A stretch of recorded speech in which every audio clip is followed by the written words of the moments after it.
Let's get this going. I know I am a little bit late. This was uploaded 9 days before this recording, as of the time you're recording this, but Mr. Crafty Pants had some serious stuff levied against him. Particularly, well, look at the initials of his name, Mr. CP. You know, he was telling us the whole time. Yeah, without further ado, let's watch. He was the friendly glitter. Hold up, is the volume low? Bro, is the fucking volume just quiet? Is that just me? Okay, whatever. Maybe that's just me. Loving DIY guy, millions trusted online. A YouTube star, a Facebook influencer, a cheerful crafter who seemed harmless. But now, Michael David Booth is facing serious criminal charges. Police say the man known online as Mr. Crafty Pants. Bro, why is the music so, like... Like, I get that the music is trying to be, like, unsettling and it's trying to make it seem, like, sinister, but, like, it kind of just comes across as a little bit silly. It's, like, a very odd music choice, and you'd think it wouldn't be because this is the Law and Crime Network YouTube channel that we're reacting to, so... Allegedly shared explicit images of children on social media, and the investigation shows it wasn't just once or twice. As the community is left reeling from the shocking charges against the YouTube star once known for his cheerful DIY videos. We're on the case presented by Law and Crime. I'm Chris Stewart.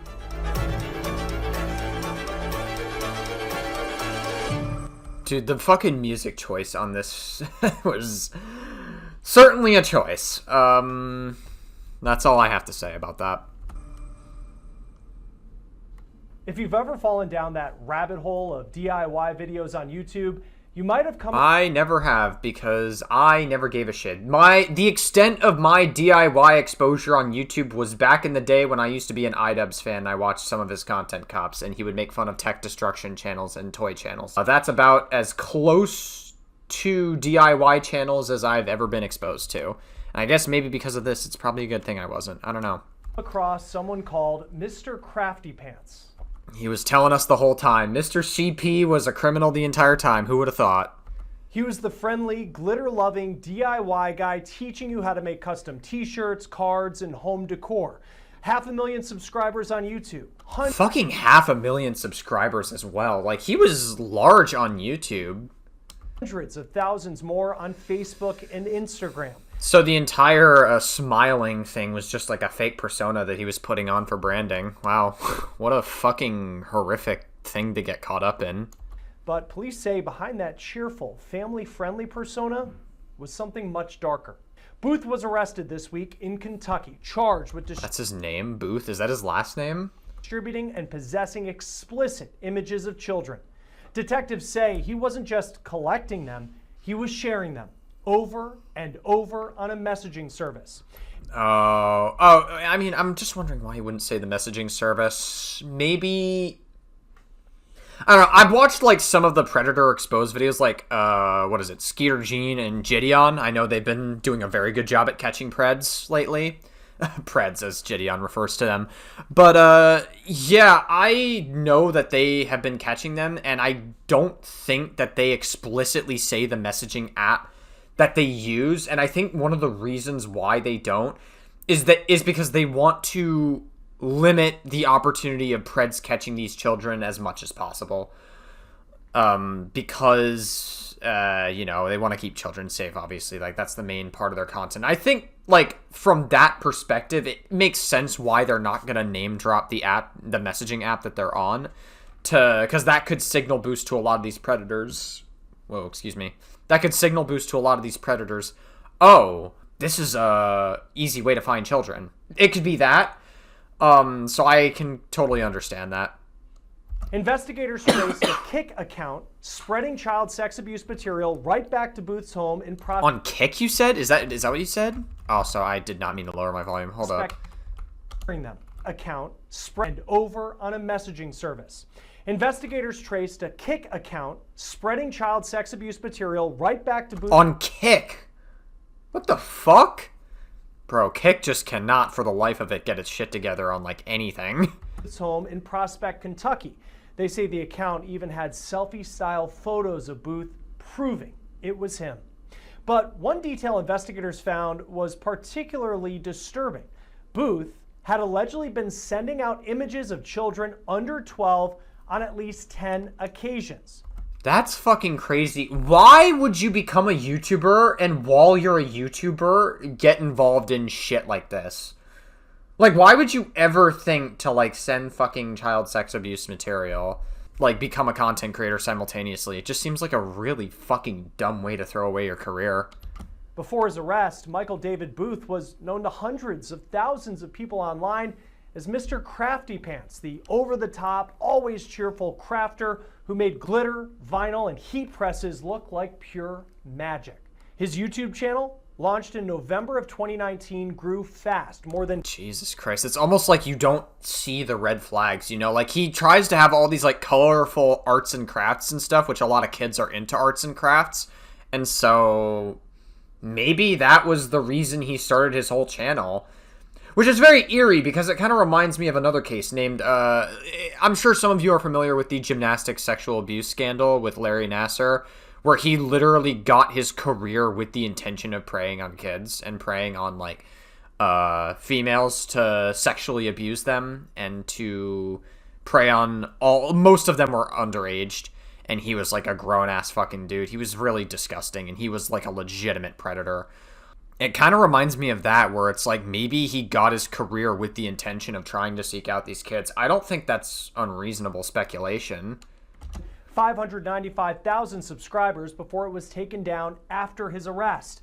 On Facebook, another 200,000 followers. Instagram, nearly 50,000 more. His tutorials were bright, enthusiastic, and heavy on catchphrases. One clip promotes what he called Craftmas, a mashup of crafts and Christmas, a holiday live stream that he appeared to host each year. Sounds fucking gay. Sorry. That was really fucking... Oh my god, that was so inappropriate of me. Jesus fuck, I'm so sorry. Everyone is freaking out about the Craftmas announcement. A lot of y'all are asking, is this replacing what usually... I love gay people, by the way. I just want to make that clear. happens in November? And the answer to that is yes. So if you want to be a part of the best craft... Oh, he actually is gay. Wow, shit. Damn, fuck. I mean, I guess my intuition, the Iconismus intuition, never fails. Ever. It is very important to be watching live Friday, July 25th, 8:30 p.m. Eastern. Another video shows off his typical DIY how-to style, guiding viewers through an adhesive tutorial. This is going to blow your mind. So this is Caesar Easy. Well, he certainly wanted to blow something else. He had fantasies of that, I'll say. Weed adhesive, which I'm actually cutting out right now on the StarCraft Solo. You could also use the Cricut. It's basically a clear adhesive in HTV form that we will use to attach down the StarCraft electrofoil. It's totally magic, but more on that in a second. I'm currently weeding it out with my pen, but here's a little hack for you. Use your Cricut Easy Press or Heat Press to heat up your matte or lower platen. Take your HTV with the sticky side facing up and rub that on the heat. It loosens up that adhesive and makes it so much easier to weed. Preheat your shirt for about 5 seconds, and I do have this set to 305 Fahrenheit. Use a cover sheet and tack this HTV down for about 5 seconds. You want to do a warm peel on this, and here comes the magic. Cover that Easy Weed adhesive with the StarCraft electrofoil. Don't forget that cover sheet, and we're going to give this thing plenty of pressure for 15 seconds at 305. Can't forget a little jiggle with it. Now this needs to be a completely cold peel. Pay no attention to what I'm using to cool this thing down with. Once it's cool, you rip it off like a band-aid. Oh, and all the materials are in the comments. Like and follow for the next one. Let's go. Oh, all of the materials are in the comments. By the way, communicate with me in the comments. Can you imagine if he did, what was it? Mr. Gear did back in the day? That was the content creator. He was the guy who, did the 1,000 Degree Knife videos, where Mr. Gear had, like, a thing where, in hindsight, it's, like, super unprofessional to have this, where he would, like, have, like, an email where you can personally contact him or whatever, and I'm like, I mean, like, it's not bad for most content creators to have that, but, like, he would literally say, you know, hey, I'm looking for more friends, feel free to, message me here or whatever. It seems, like, super unprofessional to do stuff like that, so I wouldn't, if Mr. Crafty Pants had something like that, I would not be surprised. Not in the slightest. In the final video he posted to Facebook on October 21st, he's unboxing a new crafting... Is that his fucking wife or girlfriend? Or, I don't see a wedding ring, so I assume that's a girlfriend or his partner. Wow, Jesus fucking Christ. I can't imagine how she feels finding out that her boyfriend was sending fucking child sexual abuse material to, or receiving child sexual abuse material of some of the children being like under 12. That's fucking insane work. Gadget. His voice is shaking with excitement. Oh my gosh.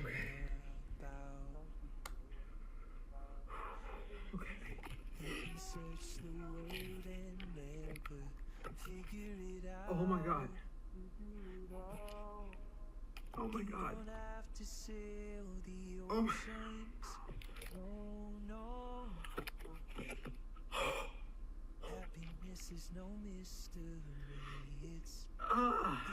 Jesus fucking Christ. What is happening? Why is he making these noises? Why is he making it so dramatic for the video? What the fuck is happening? Why is it censored as well? Is it like actual, like, material?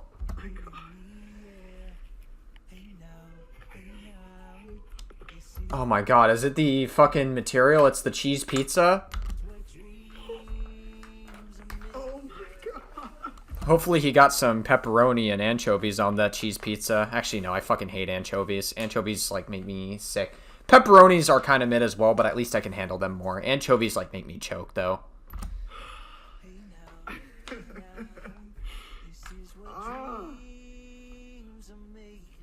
can't believe this is real. I can't believe this picture of this 12-year-old is real. It's so hot. I'm, like, fucking redding up. My face is turning into a tomato from it.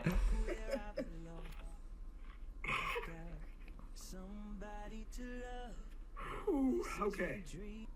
The caption beneath the video reads, "What you're seeing isn't just another product, it's the result of endless research, all-nighters, hard lessons. Seeing it for the first time wrecked me in the best way possible." He went on to thank his fans and tease a launch tied to his annual Craftsmas Mega Mystery Box, writing, "You're not just getting a box, you're getting a piece of my heart, and maybe a few of my tears too." Comments flood. You're getting, I'm also getting some children's tears as well. That's where my, fucking, you're gonna see a lot of my milking if you catch my drift. I'm fucking, dude. I think I gotta chill out with these inappropriate jokes. I'm being fucking way too much of a goofball because this topic is, it's fucked up. What Mr. Crafty Pants did is fucked up, and I don't know, man. Definitely should go to prison, probably for life. Put it in, all supportive, full of congratulations and encouragement, just one day before police would arrest the man behind those cheerful videos. According to an arrest report obtained by Law and Crime, between August 5th and August 7th, a social media account on the messaging app Kik was reported to the National Center for Missing and Exploited Children for distributing child sex abuse material. Jesus fucking Christ. On Kik. How the fuck was it able to be, I guess, I don't know, if it was able to happen on like any other social media website, I guess they would have a difficult time moderating DMs specifically. Not that they wouldn't have a difficult time tracking it down way later, but like Kik is fucking crazy. Oh, by the way, when it says Kik, by the way, I originally thought they were referring to the streaming platform Kik, where maybe it has like a DM feature, kind of like how Twitch has Whispers as like the DM feature. But with Kik, this is spelled with K-I-K. This is an old messaging platform that I used to use back in the day when I was, like, in high school. I would message, like, high school friends on Kik, essentially. And that was pretty much it. Like, I would use Kik as, like, that, but, like, I don't think anyone uses Kik anymore. It's, like, such a mad old platform that, like, no one messages on. Account, authorities say, belonged to Booth. Before we get back to this episode of On the Case, I need to take a moment and thank Upside for sponsoring this episode of On the Case. God, that fucking sound jump scared the shit out of me. Get a new sound. It's like, it's not equal to your voice. It's like way louder than your actual voice. But hey, we respect the sponsors. We always watch the sponsors. We're talking about a free app that gives you real cash back on daily essentials like gas and groceries. I use it every time I pump gas. Or maybe I go out to lunch, I use Upside, perhaps maybe picking up some gum or Tic Tacs at 7-Eleven or another convenience store. I'm using Upside, so why not get cash back when you do all of these things? And we're talking about real money here, real cash back, money that appears in your Upside app that you can transfer straight into your bank account. Once you have the free Upside app, Claim an offer for whatever you're buying on Upside. You pay as usual using a debit or credit card, and then you follow the steps on the app and you get paid. So what's stopping you from using Venmo? Doesn't Venmo do the same thing? To find out how much you could earn, click the link in the description to download Upside or scan the QR code on your screen and use our promo code OTC and get an extra 25 cents back on every gallon on your first tank of gas. That is promo code OTC for an extra 25 cents back on your first gallon of gas. Police executed a search warrant on the account and confirmed the distribution of illicit material. The warrant included 2 selfie-type photos of Booth tying the account to him. A subpoena for the IP address used to send the files linked the... Oh, is that the... Wait a minute. Is that the fucking, child that they're with? Like, the selfie that he took them with? Is that what that is? Oh my fucking gosh. Activity directly to Booth's home in Prospect, Kentucky. I have no idea who this girl is. Maybe it's just some other girl, but I feel like, is that the, like, survivor of him or whatever? The files themselves were limited in number, but troubling in content. The investigation found that there were allegedly 6 images in total, 3 depicting children under 12 and 3 showing teenagers. The under 12 images were reportedly shared at least 10 times, while the older children's images were distributed at least 15 times. Jesus fucking Christ. Wow. And this was all happening while he had his fucking YouTube platform as well. It's like, what a really fucking stupid thing to do. It's like, I don't know why a YouTuber with, like, such a big platform would think to do something like this. The charges... It's, like, really fucked up. ...brought against Booth are severe. According to the arrest report, he faces 10 counts of distributing matter portraying sexual performance by a minor under the age of 12. Jesus fucking Christ. Oh my god, so I guess the selfie picture was him with the child or whatever. 15 counts. I have to listen to that one more time to make sure I'm not, like, fucking going crazy. Severe. According to the arrest report, he faces 10 counts of distributing matter portraying sexual performance by a minor under the age of 12. Wow, that's fucking crazy. Okay, so I guess he didn't... Okay, I did misinterpret it a little bit. It turns out that it was actually just, like, the picture of them doing it. It's still wrong and extremely messed up, but I misinterpreted, like, that one small part of it. 15 counts of distributing matter portraying sexual performance by a minor over 12, but under the age of 18. 3 counts of possession of matter portraying sexual performance by a minor under 12, and possession of matter portraying sexual performance by a minor over the age of 12 but under 18, his first offense. The news shook Booth's normally quiet neighborhood. People told reporters that they were stunned to see multiple police vehicles parked outside his house. Laura Nash, who lives across the street, described it as a gut punch, telling WAVE News, "It makes you feel really vulnerable. It's terrifying. As a mom, to hear about something like this, it just makes you realize that you're not safe anywhere." Yeah, I mean, you can never be too careful nowadays. You know, 2025 has really been the year for predators. Like, you could say that about 2024. I heard some people say that about 2024, but, like, when I say legitimate predators, I'm talking, like, actual real cases of predatory behavior just being exposed. We had, like, all the P. Diddy, like, trial stuff go on this year.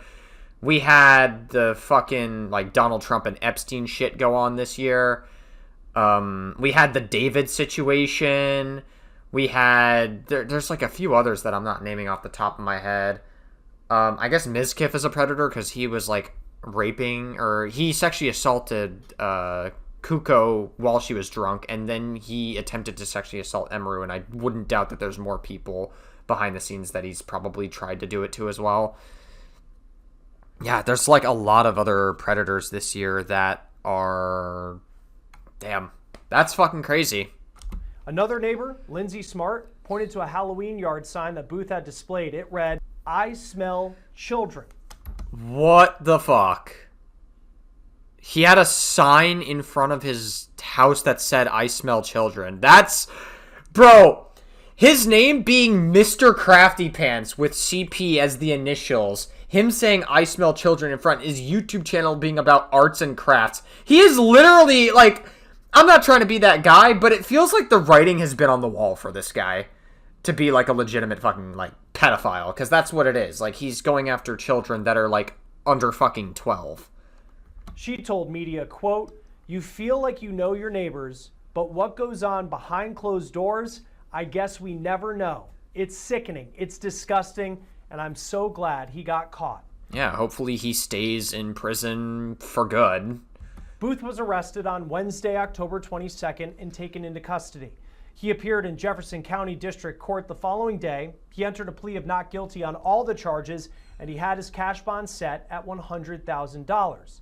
The court also ordered that he have no contact with minors and no access to the internet, no social media, and no contact with minors while this case moves forward. His next court appearance is set for October 31st. Joining us now is Colonel Alex Payne, Chief Deputy of the Bullitt County Sheriff's Office. Thank you, sir, for taking the time, as always, to be with us here on Law and Crime. When it comes to these investigations, just how is it that law enforcement, I mean, this one came in as a tip. I mean, how typically do you find out that this type of stuff is being shared online? That's one way. You know, we operate in sort of a vacuum in cases like this. We depend primarily on the public, to send us information on things that they encounter, or maybe they suspect something is going on, or, they have information that they want to share as far as pictures, videos, things of that nature. Because historically, we just don't have, in my opinion, enough people committed in my line of work to crimes against children via internet. It's something that we are growing towards, but so we depend a lot on the public to give us information that they come across while they're spending time with their electronic devices, and then they come across something that they believe may possibly be illegal, and they get us involved, and then we can take it from there. What stands out? Yeah, I mean, that's really the only way you can realistically know about it outside of maybe, like, sting operations. I am always, I think I've said this opinion on the channel before, but, like, you always have to go to the police with this kind of stuff. You can't rely on online vigilantism. That's why I do appreciate what Skeeter Jean and Gideon do, because they do work with law enforcement. Unlike the Dads Against Predators, who just, like, call the predators, they meet up at, like, a fucking Sam's Club or something, or whatever, like a public place, and then they just beat up the predators without getting law enforcement involved. I don't feel sorry for the predators that get beaten the shit out of. They deserve it. But I also don't, like, you gotta work with law enforcement to make sure that they can, like, stay in jail and not harm anyone else. Because the problem with doing it the way that Dads Against Predators does it is that, like, you're giving them an opportunity to think, okay, how could I not get caught next time? How do I not get put into a sting operation next time? It could lead them to be more careful, because they don't choose to be attracted to children. Like, you're born with it, or you grow up with it in some way, shape, or form. Like, you don't get rid of that, like, attraction to children at all. And so, like, I'm all for, like, having the conversation of maybe finding a way to, I guess, rehabilitate non-offending pedophiles, right? Like, not, like, ones that don't meet up with children. Like, they have that attraction, but, like, maybe they could, like, take a pill from, like, a psychiatrist that, like, kills their sex drive or something, and then they, like, find avenues in, like, therapy to, like, go and deal with it if they're non-offending. I'm open to those conversations. But once you cross that point of no return of receiving CSAM or trying to meet up with them or whatever, which Crafty Pants didn't try to meet up with anybody, but it's still disgusting what he did, because he received tons of CSAM, and he probably sent them a ton of material as well. He, like, once you cross that point of no return, like, that's it. Like, there's no conversation to have about rehabilitating these motherfuckers. Out to you about the suspect in this case. He would say what I would say, that he's typical, probably a guy that hides, blends in. I mean, I guess he's typical in the sense that he was basically showcasing the world, like, his tendencies. Like, he might as well have. His name was fucking Mr. Crafty Pants. He does arts and crafts, which children are very much into arts and crafts. That's what his whole channel is dedicated to. And he fucking is just, like, super childlike. And he had his, like, sign on the front of his house saying, "I smell children." Like, what is... It's like he was telling us the whole time. Like, for example, the community that he's from. You know, I live in Jefferson County. Norton Commons is a very nice, low-key area. People move into that area. One of the reasons they do is low crime, things of that nature. Well, not anymore, apparently. But this is the type of crime that, you know, you can't, it knows no boundaries. It's generated with our technology that we live with each and every day. And so it doesn't really matter the quality of your neighborhood, the safety of your so-called city streets really don't come into play here. You know, this is all over computers. And this guy, you know, where they have maybe one aura walking around day to day in their contact with people throughout their communities, but yet they've got a darker side that exists online, and he fits that mold. How did people even find this stuff? I know, like, when people talk Goes to show you never truly know somebody. about certain apps, this one's on Kick, which I have never used myself, or was. Yeah, like I said, I thought it was the Kick streaming platform, but it's like the old Kick, like the one that I used back in high school when I was just like, it was just a messaging platform. Aware of. You know, I think for a lot of people, we think of like Facebook, Instagram, Twitter, and it seems like in these cases that it's a whole different world of whether it's apps or parts of the internet. Like, where does this stuff, like, someone even come in contact with this type of stuff? Yeah, and here's the bad thing, Chris. I mean, this stuff changes too all the time. I mean, it's just like this app. I have no idea, you know, what Kick is, and so. Well, not for nothing. You're on the older side, so I don't expect you to understand, like, the basic sign-up protocol for, like, Facebook, for fuck's sake. I'm not trying to be that guy, but, like, I don't know, man. Like, boomers and social media, it's, it checks out. That's why I think it's incumbent upon us to put more resources towards these things, because you have to have the ability to stay on top of it because of what we're talking about right now. How quickly it changes, how quickly they'll shift from one app to another. And we have to stay aware, you know, of that kind of movement and that kind of activity that goes on these things.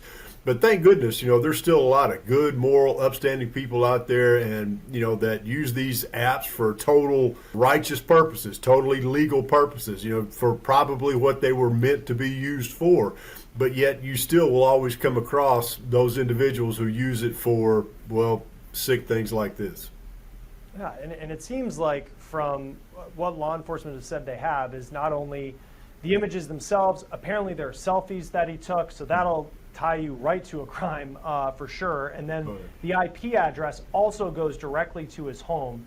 It seems like it's a pretty strong case that prosecutors could have against him, but what are some of the challenges that you've seen? Yeah, and like I said, hopefully he gets locked away for a long time. I don't think they're going to have a problem locking him up because the evidence that law enforcement seems to have is pretty damning. So I doubt he's not going to be able to escape prison time.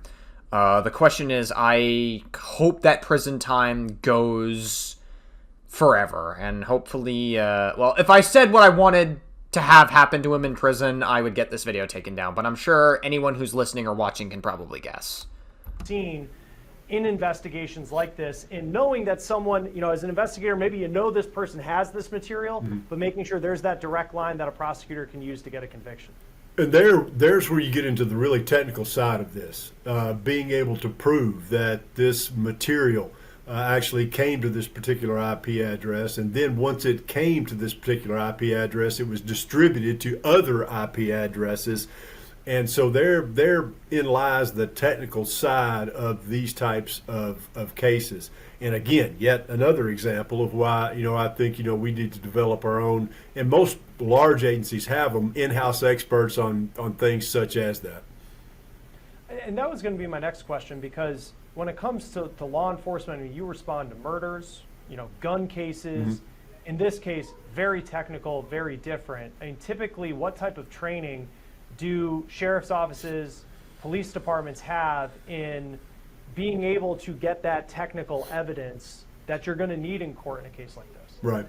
The training's out there. It's not the training that's the issue. And those departments that work closely with our federal partners, have even access to more training and more folks that are on that expert level that we're talking about here that will help us, help local agencies out with cases such as this. And thank goodness for them, because they're very, very capable people and willing to share their time and talents and services with local law enforcement. So a lot of it comes from the federal side.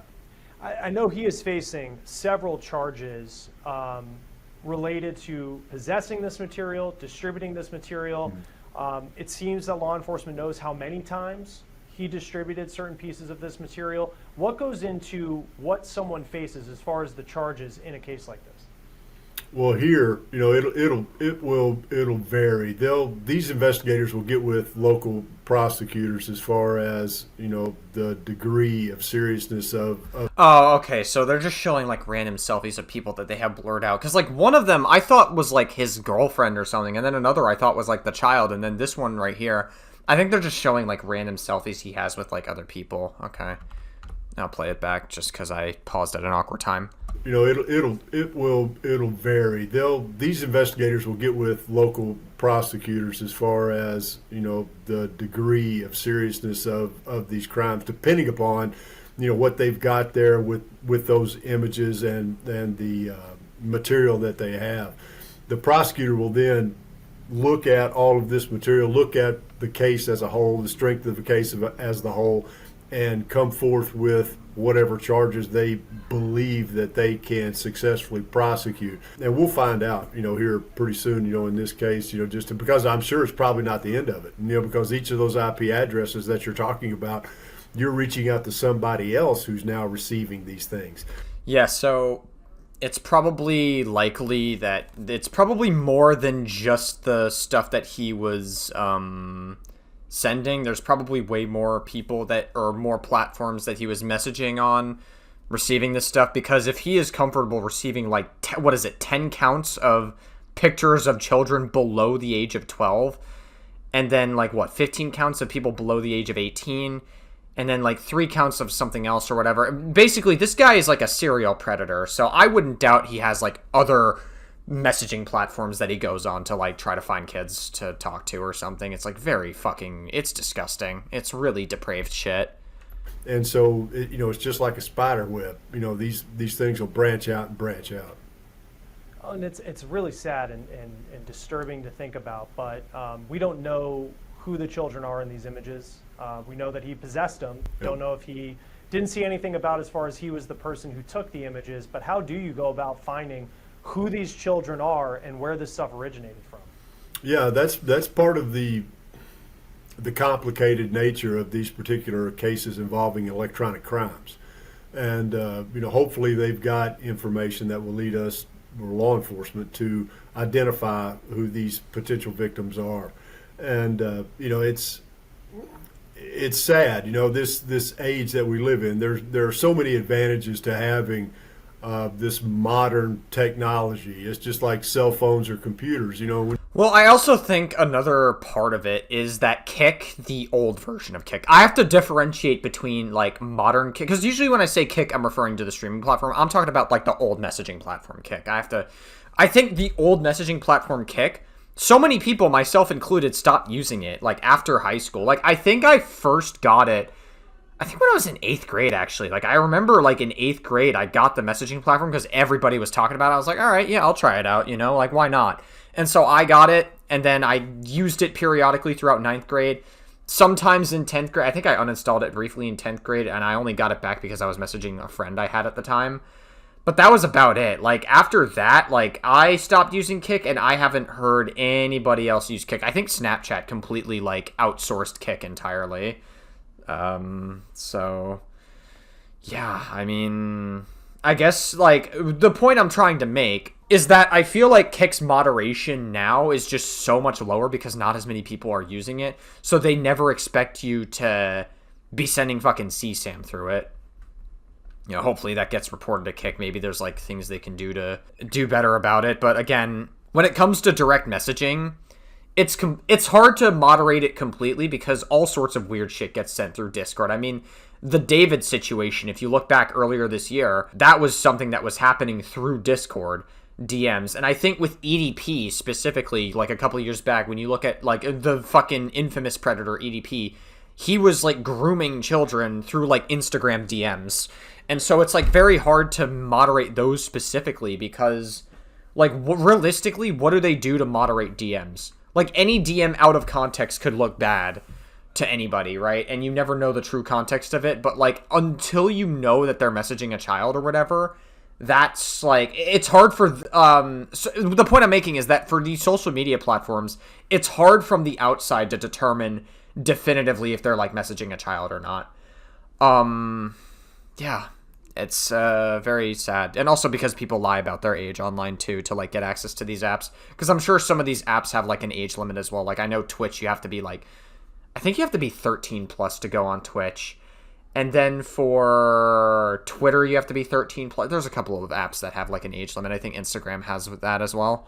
When you think of those things and your children, we allow them to have it because it opens up the world to our kids. But there's the double-edged sword side of that. It also opens up our kids to the world. And so that's why I think we as parents, we as, we really got to keep an eye on what our children are consuming, and simply for these reasons. I'm hoping they can identify who these victims are, but again, that's going to be difficult. What's the punishment? Yeah, hopefully the police have some paper trail to work with. And for the charges that he's facing in this, I know I have them here. He's facing 10 counts of distributing material portraying sexual performance by a minor under the age of 12, 15 counts of distributing matter portraying sexual performance by a minor over the age of 12 but under 18, 3 counts of possession for a minor under 12, and then he's facing 1 count of possession of matter portraying sexual performance by a minor over the age of 12 but under 18. That's his first offense. What type of punishment could he be looking at? He's looking at a lot. I would... Yeah, likely he's going to get put in prison for life. I mean, Larry Nassar, I'm pretty sure, like, they gave him a life sentence for Larry Nassar. There's no way he's getting out of prison. Then he got, like, stabbed in prison. And, yeah, I mean, I don't feel sorry for Larry Nassar for getting stabbed nearly to death. They had to, like, transfer his prison because they were trying to fucking go after him because he's such a fucking devil of a human being. This guy is, like, I don't know, man. I hope he gets life in prison because this is the kind of shit where it's, like, the point of no return. Literally have to go ahead and grab the old Kentucky Revised Statutes and look at the elements and punishments for those things. But I can definitely promise you Wait, he was in Kentucky? This is where it happened? What is up with like Kentucky having like weird shit go on recently? Like last week, or wait, no, a couple days ago, sorry, there was the UPS like plane crash that happened in Louisville, Kentucky. And now in Kentucky, there's this Mr. Crafty Pants guy who got arrested for having fucking tons of CSAM on him. What is up with Kentucky lately?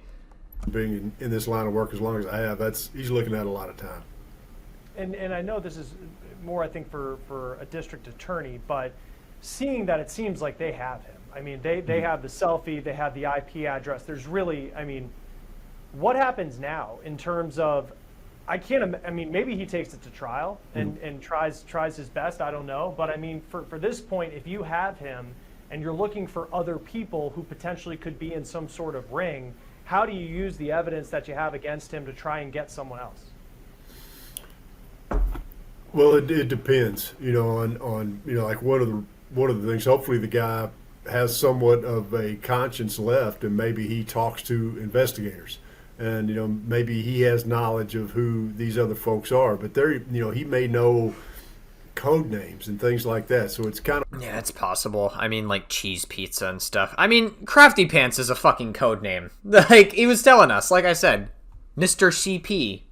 Hard, from that perspective to figure out. They may just have to follow the trails electronically, and and go that way. But it can become very complicated. But we have the technology, we have the people that have the expertise in this to track it down. And again, this doesn't change anything as far as the law enforcement standpoint. These investigators will know their case inside and out, and they will be the best witnesses for their case that they could possibly be. It'll be up to them to work with the prosecution to get that successful conviction. How common is it, because he is just accused at this point, I say just, but possessing and receiving this type of material? What happens now? I mean, how common is it for someone who possesses this material to have actually taken part in potential explicit activities with someone who is underage? Well, from the training that I can say that I personally have received in this area, it's almost like a progression with these folks. It's a slippery slope, right? They think, oh, this is not that bad. Talking, like, obviously Mr. Crafty Pants is, like, a legitimate pedophile. I don't think that's, like, out of the speculation at this point with all the stuff that he's done. He's probably got that attraction, and then he's probably, like, messaging them thinking, oh, it's not that bad. I won't get myself caught up in this shit. But then it becomes a slippery slope. You open one door, it opens another door, it opens another door, and eventually you get to the CSAM. And then eventually, if no one catches it, you might try to meet up with them, and you might try to fucking traumatize them. So, yeah, it's tough, dude. It's fucking tough. In the vast majority of the time, at least this is what I've been taught. They'll start, usually at a small scale and then work their way up. And as they get to a certain point, there's a very large percentage of them that once they reach that point have participated in the gross things that we're talking about today. And that's a sad commentary on our society, to say the least. But that's what I've been taught. Well, and I also think, too, just from a law enforcement standpoint, because this suspect, he was someone who was really popular online, had this very bubbly personality in terms of what he was probably making off the social media platforms, was having, earning a good living, and now his world is over, all likelihood. He's going to head to jail on some serious charges. For law enforcement, when you're going to arrest somebody like this, knowing that you're dealing with a person who probably will realize in those moments that you're busting through the door, if that's how this went down, I mean, how do you prepare for this type of arrest, knowing that this is someone with no criminal record and they could be in that moment of this? Well, if I remember correctly from earlier in this video, they said that the law enforcement tip was sent in August of this year. That's when the tip was sent, but then eventually in October, 2 months later, after they were able to, I guess, collect enough evidence from this case, they were able to find something damning enough, or enough damning to the point where they could go to the address of Mr. Crafty Pants and then arrest him. I don't know if he was armed, but just the dangers surrounding taking down someone like this. Yeah, I'm not going to really talk about the tactics in particular. I really don't want to give anything away, but the mindset is the same. Yeah, that makes sense. I mean, it's like basically the reason why he's not going to talk about the tactics of it is because he doesn't want to give predators like an avenue of, oh, how can I do better to not get caught, essentially. So that's smart to not like actually fully answer that question from a law enforcement perspective. It's kind of like, I remember a while back when I used to play Dead by Daylight. It's kind of like how the devs would, like, you could give Behavior a ton of shit and you can criticize them for all sorts of different things because they're not great game developers. But when they had a hacking problem, they openly said that they're going to remain silent on some aspects of it because they don't want to give hackers ways to try to be ahead of Behavior when it comes to the hacking, because it's an endless arms race, right? Behavior is constantly making patches to try to stop the hacking, and then the hackers are trying to find new ways to breach the game's code or find a way to breach the game to enable hacking more, and it's an endless cycle. So it's the same logic as that, where law enforcement doesn't want to give predators a way to avoid them and make cases more difficult than they need to be. Safety first. And so based upon intelligence gathering that we'll do on these individuals, part of that being their criminal history, if they have any tendency toward violence, things of that nature, we'll usually put together what we refer to as a matrix. A particular score on that matrix will determine how we execute that particular arrest warrant. And so if the matrix score is very high, will go in with a greater degree of caution. If the matrix scores fairly low, it may be just a couple of plainclothes detectives just knocking on the door and saying hello. And a lot of times, fortunately, that's how it ends. They'll get a knock at the door. They go. They not really expecting anything. They come. They answer the door. They identify themselves, and it's over right there. Yeah, that definitely just a very sad situation, very disturbing to see someone who portrayed themselves as so, warm and friendly, and then it was really... That was part of the persona, just to be clear. Like, that's part of them... I would say it's part of the luring tactic of luring children to get you to seem friendly or whatever. I mean, I don't know, man. When you're, like, sending CSAM and stuff, like, I haven't seen the messages, so I can't definitively say it, but there is a high chance that there could have been a lot of grooming involved here, too. I wouldn't doubt it. Anything but when you think of what he's accused of course, innocent until proven guilty. We'll see how the court case plays out. I'm pretty confident that he's guilty. If law enforcement found enough to arrest him with that many counts of it, it's not looking good. Colonel Alex Payne, it is always great to have you on Law and Crime. Thanks for being with us. Yes, sir. No problem. Have a good day. That will do it for On the Case, presented by Law and Crime. Subscribe to us on YouTube and Spotify. I'm Chris Stewart. We'll see you next time. All right, that was really fucking crazy. Wow. 2025 is really the year of legitimate predators being caught.